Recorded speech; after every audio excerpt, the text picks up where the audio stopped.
ভানু যখন রঘু, আর এই ট্রান্সফরমেশনটা নিয়ে তো আমাদের কথা বলতেই হবে। কার কথা বলছি বলো তো? Can anyone guess? আমাদের প্রিয় দেবদা। হ্যাঁ, দেবদার আপকামিং মুভি রঘু ডাকাত, তার ঝলক কিন্তু আমরা দেখতে পেয়েছি টিজারের মাধ্যমে। আর এই এক্সপেরিমেন্টেশন উইথ ক্যারেক্টার যেটা দেবদা করেছে এই সিনেমাটাতে, তা কিন্তু সত্যিই চমকপ্রদ। গত 15ই আগস্ট আমাদের কাছে এসে উপস্থিত হয়েছে এই রঘু ডাকাতের টিজার।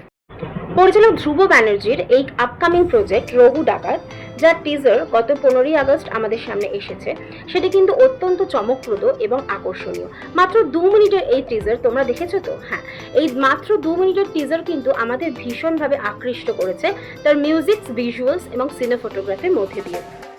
দেবদার এ যেন এক অন্য রূপ, তার চোখের উজ্জ্বল দৃপ্তি, বডি ল্যাঙ্গুয়েজ এবং হাতে তলোয়ার যেন এক উজ্জ্বল মুহূর্ত তুলে ধরেছে আমাদের সামনে। পরিচালক ধ্রুব ব্যানার্জি, যে এই সিনেমার অন্যতম কারিগর, ডিরেক্টর, এবং তার সিনেমার অন্যতম বৈশিষ্ট্য হলো ভিজুয়ালস। হ্যাঁ, ভিজুয়ালস ম্যাজিক কিন্তু আমরা দেখেছি গোলন্দাজ, গুপ্তধন সিনেমাগুলিতে, এবং আশা করা যায় রঘু ডাকাতে তার ব্যতিক্রম হবে না। এই টিজারে উল্লেখ্য একজন দক্ষ অভিনেতা এবং ভার্সেটাইল অ্যাক্টর যার ঝলক কিন্তু আমরা পাই, সে হলো অনির্বাণ ভট্টাচার্য। এবং এছাড়াও সোহিনী সরকার, বর্ষিয়ান অভিনেত্রী রূপা গাঙ্গুলি, যে আমাদের চিরকালীন দ্রৌপদী, তারও কিছু প্রমিসিং প্রেজেন্স কিন্তু আশা করা যায় এই সিনেমাতে আমরা দেখতে পাবো।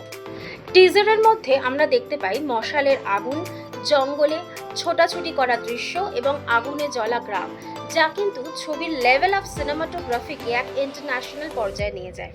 খাদানের পর দর্শকদের প্রত্যাশা কিন্তু দেবদার কাছে ভীষণ মাত্রায় বেড়ে গেছে তার লেভেল অফ প্রেজেন্সকে নিয়ে। হ্যাঁ, তার বড় ক্যানভাসে নিজেকে তুলে ধরা, তার স্টেচার, সেটা কিন্তু ভীষণভাবে চোখে পড়ে এবং রঘু ডাকাতে সেটা অনবদ্যভাবে ফুটে উঠেছে।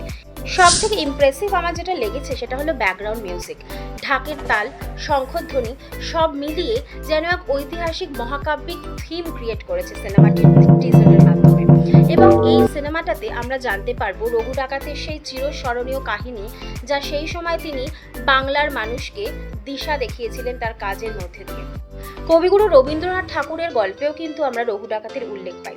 এবং এই টিজারটি, রঘু ডাকাতের টিজার কিন্তু আমার বেশ ভালো লেগেছে এবং আমার কিন্তু উন্মাদনার পারোত্তুঙ্গে। তোমাদের কেমন লাগলো টিজার? কমেন্টে জানাও। এবং এই পুজো কিন্তু আমাদের কাছে হতে চলেছে সেলিব্রেশন রঘু ডাকাতের সাথে। এবং আমার চ্যানেলটি লাইক, শেয়ার, সাবস্ক্রাইব করতে কিন্তু ভুলো না। Bye for today.